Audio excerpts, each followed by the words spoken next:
오늘은 임대사업이 가능한 업무용 시설인 오피스, 지식사업센터, 오피스텔들의 종류와 유형의 특징, 그리고 투자 시 유의사항에 대해서 알아보았습니다. 업무용 시설 투자를 앞두고 계신 분이라면 끝까지 잘 살펴보시길 바랍니다.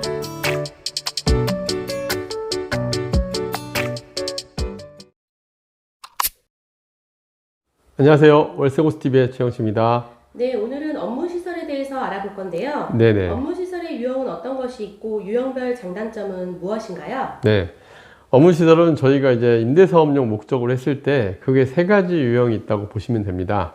일단 지난 시간에 저희가 했던 업무용 오피스텔, 서울 중심권 내 같은 경우는 일반적인 큰 빌딩들 위주로 돼 있다 보니까 오피스텔들 예전에 2002, 3년 공급됐을 때 업무용으로서 많이 공급이 됐었어요. 그래서 업무용 오피스텔과 그 다음에 최근에 이제 그래도 좀 공급이 좀 있었던 저희 사무실에 쓰던 마곡이나 송파 문정 같은 데 많이 공급이 됐던 사무실 전용 건물의 섹션 오피스, 각 개별 호실로 구분이 되어 있는 섹션 오피스와 그리고 요즘에 좀 사회적 문제가 되고 있고 또 많은 분들이 투자에 또 민감하게 또 대처했고 투자를 많이 했던 지식사업센터가 대표적인 예를 들 수 있습니다. 그럼 이 업무 시설들이 어떤 장점이 있고 어떤 단점이 있는지를 한번 비교를 좀 해볼게요. 업무용 오피스텔은 주로 서울, 종로, 서초, 강남, 마포 지역에 주로 사무실 수요가 많은 곳에 위치합니다. 공실 위험이 극히 낮겠죠. 위치들이 아무래도 사무실 수요가 많은 곳이니까. 또 내부 주거시설로 포함이 되어 있기 때문에 주거용으로 변환도 가능하다는 건 꽤 큰 장점이에요. 왜냐하면 공실이 됐을 때 주거용으로 전환하면 또 임대료를 또 쉽게 구할 수도 있거든요. 위치가 좋다 보니까. 그래서 이런 장점이 있고요. 섹션 오피스 같은 경우는 전용 사무실 건물로 아무래도 그 오피스텔보다는 사무용 용도로 최적화되어 있습니다. 그리고 중소형 면적이 대부분 구성이 되어 있는데 10에서 15평 사이 전문직 사무실이나 최근 트렌드에 맞는 유튜브 크리에이터 사무실이나 또 소형 사무실들의 수요는 충분한 것 같습니다. 최근에는 또 여기에다가 오피스텔과 섹션 오피스 중간 형태로 라이브 오피스라는 개념으로 해가지고 뭐 내부에 화장실을 갖추고 있다든가 이런 개념으로 이제 좀 또 확장되는 부분도 좀 있습니다. 그래서 이런 부분들을 잘 고려해가지고 투자한다면 좋을 것 같고요. 그리고 지식사업센터는 섹션 오피스와 사실은 겉으로 보면 똑같아요. 건물도 똑같이 생겼고 물론 규모는 지식사업센터는 좀 큽니다. 그래서 대부분 지식사업 대형 규모로 공급이 되다 보니까 사무실 용도의 공용시설이 더 잘 돼 있어요. 섹션 오피스보다. 그래서 좀 더 인기가 있었던 것도 사실이고요. 그리고 서울 같은 경우는 중공업 지역에 입지 좋은 곳들이 대부분 들어갑니다. 그래서 인기도 많았고 매매 차익도 굉장히 컸어요. 또 중소형 면적부터 대형 면적까지 되게 다양하게 수요대로 다양하게 공급이 돼 있어서 위치 좋은 곳들은 매매 차익도 상당히 컸습니다. 그리고 이 매매 차익이 가장 컸던 이유는 기업체들이 임대로 사무실을 들어가기보단 대출을 받아서 실거주로 실제 사용 용도로 활용하는 수요가 많다 보니까 많은 그 인기가 있었고 매매 차익도 있었던 거죠. 그리고 다양한 세제 혜택도 있었고 또 대출도 상대적으로 좀 많이 나오다 보니까 이런 부분들이 실수요자들의 수요를 많이 땡겨서 어찌 보면은 가격 상승도 이루어졌습니다. 이 세 가지의 단점들은 뭐냐? 일단 오피스텔 같은 경우는 전용 사무실로서는 상대적으로 애매한 시설이 문제가 됩니다. 좀 가보면 뭐 바닥 난방도 돼 있고 약간은 애매한 주방도 있고 막 이러다 보니까 사무실 용도로서 좀 맞지 않는 경우가 있죠.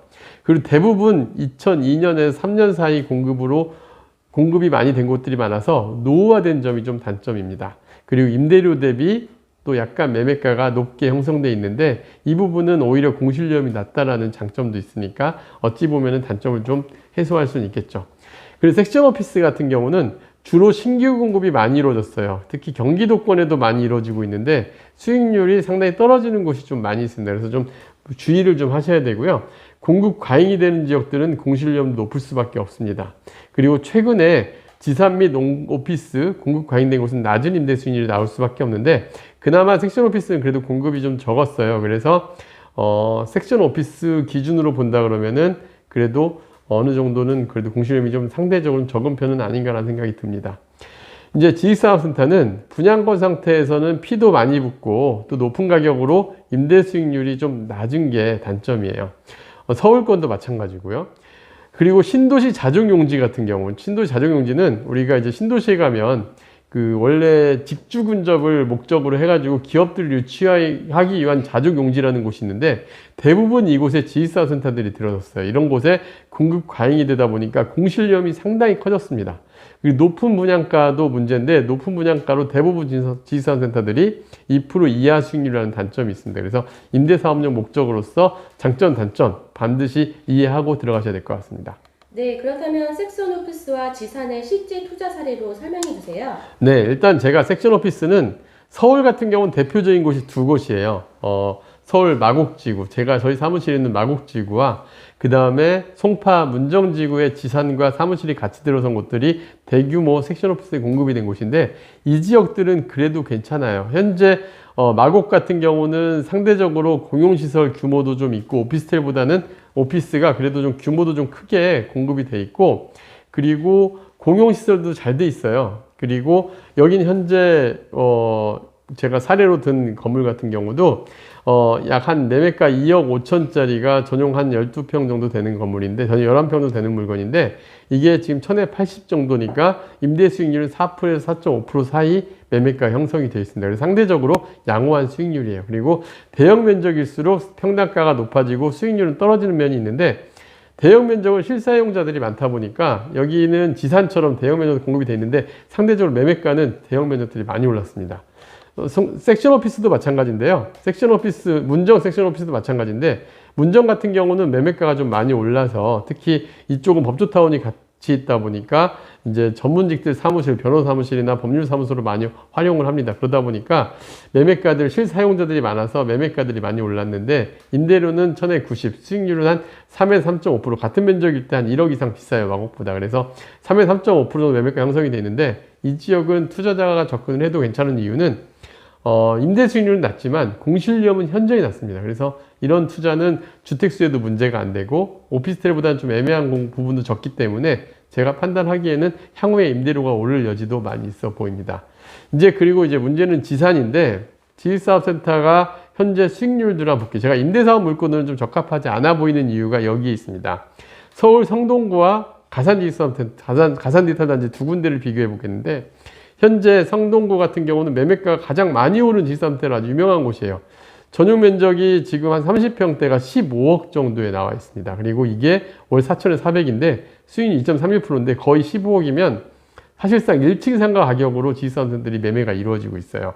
그러다 보니까 아무래도 임대사업자 목적에서는 좀 부적합한 게 아닌가라는 생각이 들고요. 가산 디지털 단지도 마찬가지입니다. 지금 40평대가 13억 정도, 월세는 2,240을 받을 수 있는 물건입니다. 그러니까 수익률 2.26% 밖에 되지 않습니다. 그래서 임대사업용 물건은 좀 부적합하지 않나 생각이 들고요.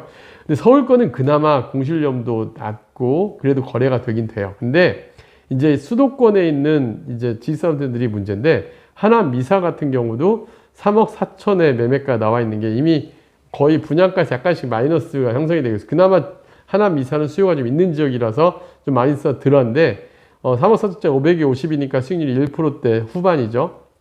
그리고 이제 김포 지역 같은 경우는 지금 지식사업센터가 매매가 1억 5,300이니 분양가 대비 마이너스 피가 상당히 커요. 계약금 포기하고 거기에 추가 마이너스가 발생하고도 있는데 1억 5,300짜리가 300에 35니까 수익률이 2% 이내로 굉장히 수익률이 떨어지는 걸 알 수 있습니다. 그래서 임대사업용 물건으로 지식사업센터는 지금은 좀 보류를 하는 게 낫지 않나라는 생각이 듭니다. 네, 그렇다면 마지막으로 업무용 시설 유형별 체크 포인트는 무엇인가요?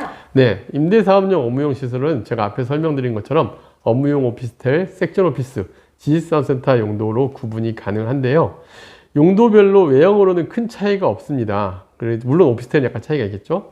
그리고 법적 규제, 세금 혜택 등 차이가 있는데 아무래도 세금 혜택 측면에서 지식사업센터가 유리합니다. 장단점도 명확하고 이에 대해서 반드시 이해하고 투자를 나설 필요가 있는데요. 여기서 이제 포인트를 하나 정리해 드릴게요. 만약에 안정성을 추구하고 그리고 약간 수익률을 좀 높게 본다 한다면 서울 중심권에 광화문이나 종로나 아니면 강남이나 신촌이나 홍대 입구나 이런 데 보면은 오피스텔들이 꽤 괜찮은 오피스텔들이 저렴하게 있습니다. 그래서 이런 쪽의 구축의 업무용 오피스텔이 좀 나을 것 같고요. 만약에 신규 건물과 미래 임대 상승을 본다 한다면 서울 강서권과 강서 마곡지구와 송파 문정지구에 상대적으로 가격이 저렴한 섹션 오피스 투자가 적절해 보입니다.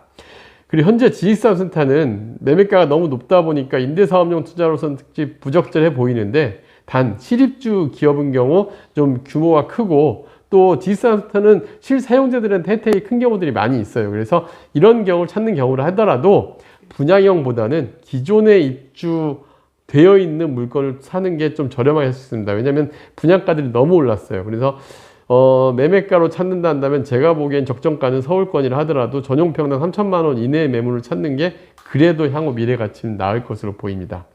그 다음에 마지막으로 가장 주의해야 될 거는 신도시에 자족용지에 공급이 되는 지식사업센터는 좀 주의하실 필요가 있을 것 같아요.